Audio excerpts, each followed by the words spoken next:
All right, we are back. I have a special guest, folks. You know, I'm an entertainer. I've got the show here, the podcast, but I have Artache Financial Group, and I've partnered up with great RIA firms like Independent Solutions, Peak Brokerage Services.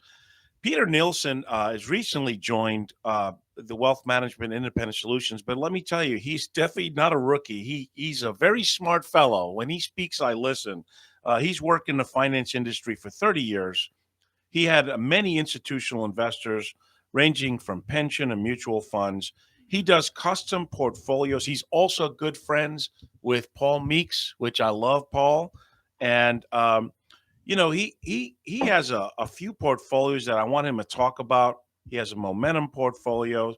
You may call him a contrarian, and I want him to talk about what he thinks is going on in the market. Now, he is a chartered financial analyst. He has his Master of Business Administration from Simon Fraser University, a Bachelor of Business Administration from Trinity Western. He sits on the board of the Chartered Financial Analyst Society of South Carolina. And, man, this guy doesn't have a lot of free time. He's an adjunct professor at Anderson University.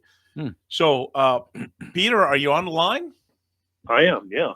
Awesome. So, this market still just baffles me. And that's all right. I love to talk to someone like you. Now, Charlie, my guest here, he's been investing a long time himself.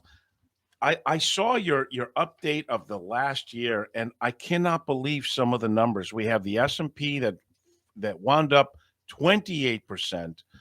We look at real estate that was up about 39%. U.S. bonds, no surprise, they were down, a little less than 2%. Global bonds. I did notice in your report that international stocks had about a 7.8% return. So the first question, Peter, is, what everyone wants to know: where do you think we go from here in 2022? Well, I can give you the consensus outlook. Yes. So the consensus outlook is that the S&P 500 hits 5,000. So if you take an average of all of the big Wall Street contributors to the consensus, they end up about 5,000. So that's not a very inspiring outlook, because it only represents a gain of about 5%. Now you add in the dividend, you get about a 6.5% return. So, it's not very inspiring. But there is an old Wall Street saying that goes, trees don't grow to the sky. And I think that's pretty apropos. In the last 3 years, we've seen the S&P 500 rise 29% in 2019, 16% in 2020, and 27% last year, 28 and change with the dividend, as you quoted. So, we can't, it's unreasonable to expect fat double-digit returns every year from the stock market. So I think investors have to temper their expectations for 2022. That's exactly. See, they've gotten spoiled, and they think the last 3 years is reality. When, if you go back 2021, let's go back to the year 2000. We're talking about 5.5% annualized returns. That's factoring in the 2008, all the ups and, the manic depressive swings. I've always, believe me, I'm a lackey layman compared to you, because you are very cerebral, my friend. But I've always thought somewhere between 6 and 8% sustainable over time is more reality. But in the last 3 years, yes, if you can't make people 20% going forward, they don't want to hear what you have to say. But Peter, don't you think inflation is rearing its ugly head in a direction that we don't need right now? Oh, yeah, absolutely it is. I think inflation has surprised everybody. And the recent Fed minutes said as much. They said in their minutes inflation was higher than most participants expected on the Federal Reserve Board. You saw that last year with Goldman Sachs. At the beginning of the year, Goldman Sachs forecast inflation to be about 2.5%. Well, by the end of the year, they increased their inflation forecast to 6.8% and so forth. So they're these are unusual times we live in, and I think that statistic more than anything is telling you about that. And it's going to be more persistent. We had just this morning an announcement from a grocery chain out of the United Kingdom saying that they're going to increase the prices of their goods 5% across the board. Mm-hmm. Well, here's the thing. I know they're telling us that inflation's around 6.5%. I got to tell you, I don't buy that. You know why? Autos are up 35%. Real estate is up almost 40%.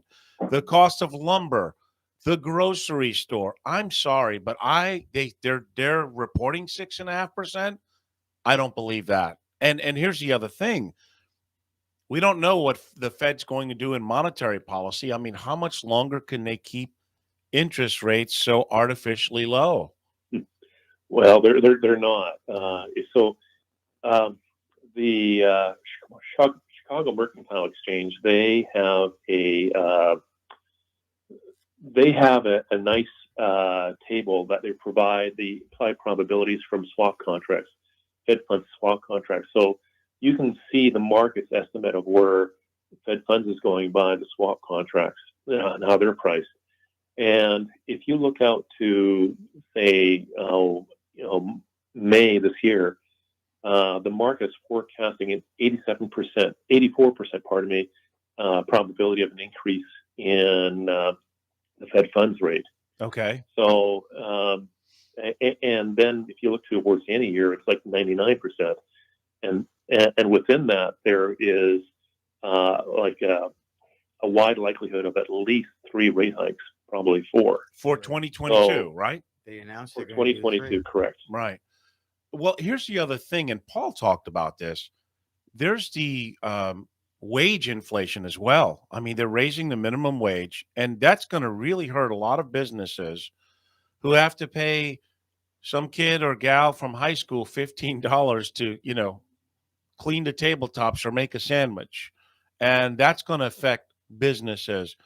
I mean, Peter, a lot of people were spending money because they got these stimulus packages. And that has always scared me personally. They're printing money, too much money. And of course, that's going to factor in inflation. But it almost seems like there's going to be an accounting where things are going to be too expensive and people are going to draw back and stop spending. And as crazy as that sounds, people spending money frivolously, they say, is good for the economy. That's true.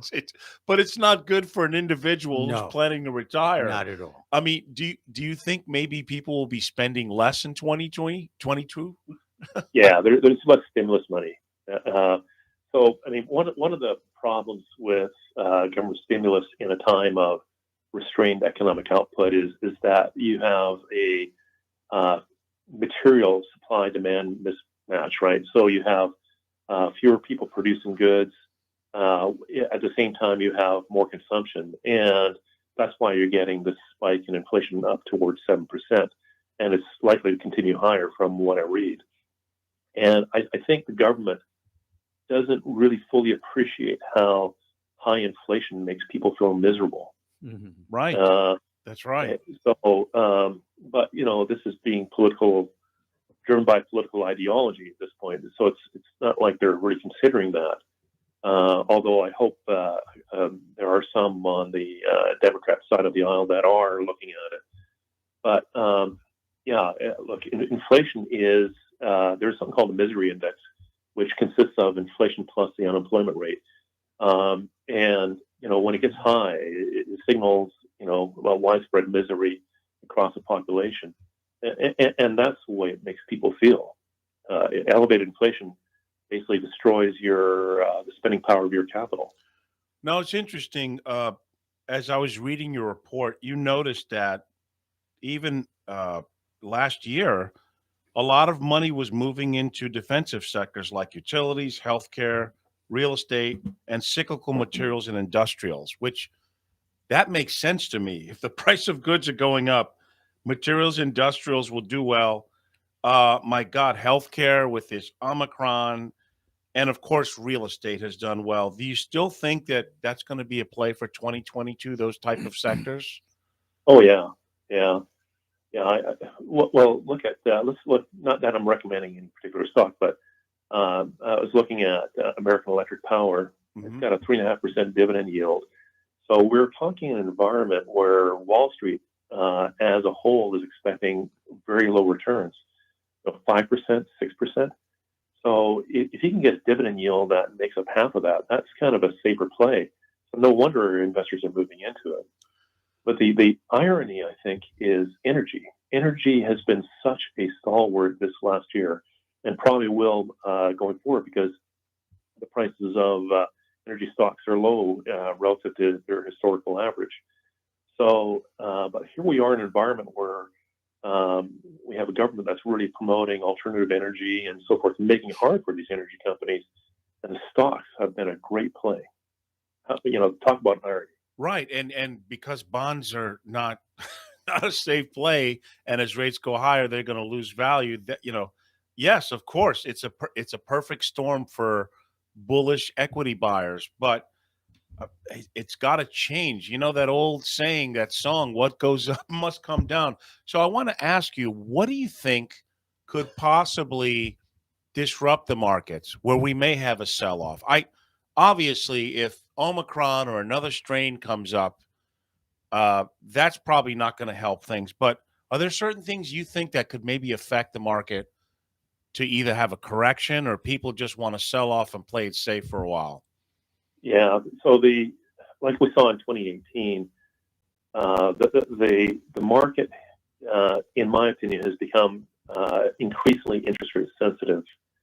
So this is going to be a little bit of an arcane way to put it, but a lot of the growth stocks have what they call a high duration sensitivity. So they are almost like akin to a 30-year bond. So a 30-year Treasury bond will see the biggest price movement when rates increase. So it'll fall the most in price when rates increase, 30-year rates increase. And so a lot of these growth stocks, like high growth stocks in particular, they're kind of akin to that. And so that's why we saw Salesforce, for instance, fall 8%.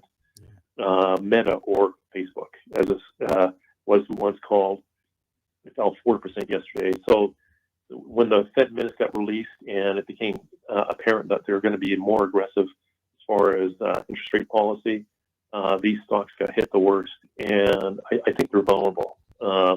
Now, there's a reason they got so big, and that is they do offer pretty fantastic sales and earnings growth. So I think there's always going to be selective opportunities there, but I think there are also stocks that offer a higher degree of risk during a rate hiking cycle. Mm-hmm. That's kind of a guessing game, huh? Which is going to do better, value or growth in 2022? Well, yeah. So the issue, like the way value and growth is framed, is perhaps a little misleading. So we have our CIO, Dan Neiman. He runs a value fund, and he looks at value a lot differently. So if you look at a value index, it's heavy in energy, it's heavy in basic materials, and cyclical stocks. Sure. And what we've seen over the last decade is margins for miners, chemical companies, exploration production companies, and so forth. They've been under pressure for about 10 years. So there's good fundamental reasons, perhaps, why values underperform. But they're the ones that kind of fall into that Russell 1000 value index. Mm-hmm. So when Dan looks at value, he looks at it a little differently. He thinks, look, for the amount of money I'm paying, does the growth I'm getting make sense? There you go. So he looks at it a little differently. He doesn't look at it through the lens of, say, the Russell 1000 value index. And so he's not a closet benchmarker. He's actually actively looking for good value plays. There you go. Interesting. Well, I do know that you're partnering up with Paul. I think you all have an equity income portfolio where you're looking for stocks that are paying nice dividends and may be undervalued. Is that not correct in that portfolio? That is correct. Yes. Mm-hmm. Yeah. So, I mean, look, if they're already yielding 3% and they have an upside of 5 to 7, that's a pretty good play, because it's it's almost non-correlated with the growth sector, technology, all the high flyers. But I want you to talk about two other portfolios because one of them is the momentum portfolio, which I know everyone's excited that you're bringing your expertise in that. How would you describe your momentum portfolio for those wanting something different out there? Yeah. So one of the things we're seeing is we have an environment where real yields. So right now, the real yield on the 10-year Treasury is negative 5.3%. So you're really, in real terms, after inflation, you're losing 5.3%, and that's guaranteed. So we're in an environment where bonds aren't as safe as what they may seem. They don't protect capital as they're intended, just because of how high inflation is and how low yields are. So the momentum portfolio is basically a trend following portfolio. The idea of it is it compares the prices of different asset classes to their 10-month moving average. And the historic assumption, or what's been shown in academic literature, is as assets rise above their 10-month moving average, positive returns tend to persist. And so we're just measuring that across a broad series of asset classes. And what we're doing is we're investing in the top trending asset classes and getting out of the asset classes that are trending lower. And in an environment where everything's crashing, the model just moves to cash. And so the way we see it is this is an opportunity for the guy who should be in bonds, but can't stomach zero or negative returns, to at least get exposure to the market with some downside protection. And Peter, how often do you rebalance that portfolio? And when you do, how much of us, do you move it 5%? I mean, how do you? I think we had spoken before where you have a specific criteria where you watch it so many days and you take the top performing ones. So how often do you make changes in this portfolio? Once per month. Once per month. Okay. We based it off a paper that was published in the Journal of it was a Journal of Financial Planning, and in that paper they rebalance once a month, and we follow the paper as exactly as we were able. We make one change.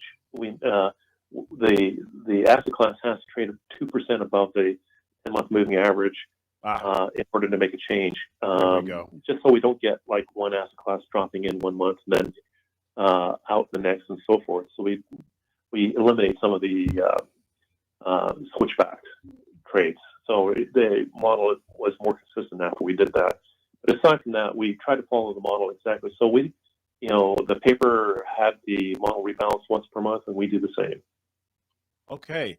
So then the other one is, it looks like international stocks and portfolios are becoming attractive again, when maybe a couple of years ago they were not. I mean, do you feel good about you have an international portfolio, do you not? Yeah. So one of the things about international stocks is that people don't realize is when you look at the outlook for every major investment management firm around the world, their outlook for U.S. stocks is pretty low, and their outlook for, this is a 10-year outlook. The 10-year outlook for national stocks is much higher than U.S. stocks by at least 50%. Wow. So Morningstar, for instance, their 10-year outlook for U.S. stocks is almost zero. Wow. Holy Lord. Really? I mean, yes. Even though it's done what it's done the last 3 years, they're looking at it. Well, they're looking at valuations. They obviously feel that stocks are way overvalued at this point. If they're thinking 10 years, it'll be flat or negative, but they think differently of the international equities. Yeah. So okay. What we did at Independent Solutions, we tabulated all the 10-year outlooks and then we took the median, and the median outlook for average annual return expectation for U.S. stocks is about 4.5%. For international developed markets, it's about 6. For emerging market stocks, it's about 7. So, it's funny. People are listening to these numbers going, that's terrible. But that's reality. That's reality. And folks, I'm so lucky to be partnered with Independent Solutions, because for my clients, we can actually get a Mr. Meeks or Mr. Nielsen on the phone to do a custom portfolio. The number to Artache Financial Group is 561-537-5897. That's 561-537-5897. Why this is so important is because even though I'm not allergic to annuities or insurance products, they're just tools. Most people want to stay liquid and have it professionally managed by people like Peter Nielsen and Paul Meeks, who are in this. I mean, geez, you've been doing this a long time. Does anything surprise you anymore, Peter, in this world of the stock market?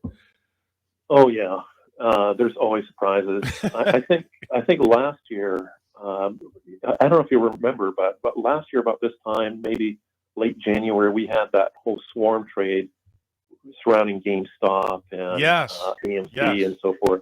Yeah. And the use of social media to affect that. That was a big surprise. Well, came out of left field.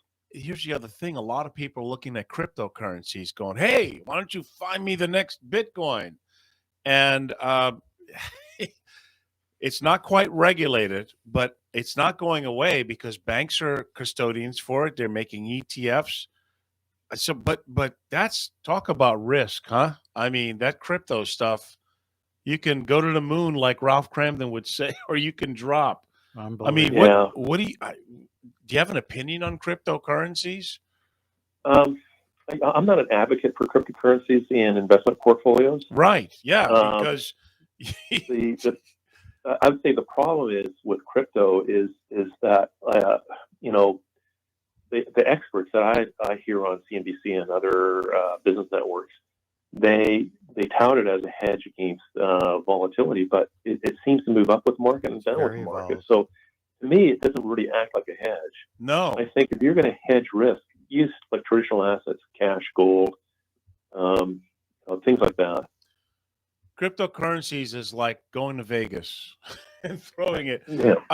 There have been more millionaires made on it, but I'm conservative by nature, Peter, because most of my clients, they remember if I lose the money.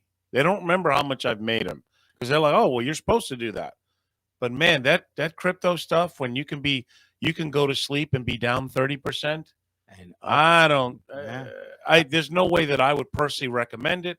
Now, however, I have said on the record that if you want to take 3 to 5% of your holdings and you're an aggressive person by nature and you're willing to lose all that money to maybe make 100-fold, then knock yourself out, because it's money that you were prepared to lose if it didn't go your way anyway. I mean, that's kind of like how I look at it.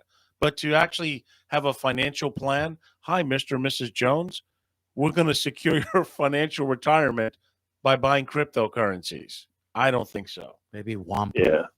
Yeah, I'd agree with that view. Yeah. So, listen, always a pleasure. And folks, Peter Nielsen from Independent Solutions. When are you going to come to Florida, my friend? It's warm here. Oh, it's nice. You might find me being your next door neighbor sooner than you think, Denny. I heard rumors. That's why I'm asking. What state does he live? Where are you right now, Peter? Are you? Oh, I'm in South Carolina. Okay. Oh, that's not bad. Yeah, but he was like in Canada for a while. Were you not living up there, Peter? Yep. Yeah. So I was born in Denmark. My family moved to Vancouver Beach, British Columbia when I was a kid. Okay. And then, I got recruited I worked for a pension fund up there, and then I got recruited by a mutual fund company in Washington State, where I worked for over a decade. And then from there, I ended up moving to South Carolina. Well, I'll tell you, as soon as I think Independent Solutions can't get any better, they get a guy like you on the team, and it does get better. I appreciate it. My clients appreciate it. And I'm looking forward to, doing more business and getting to know you better. Thanks for being a great guest, and thanks for giving us your opinion. We're going to take our next break. And thank you so much. Peter Nielsen from Independent Solutions, ladies and gentlemen. Bye-bye.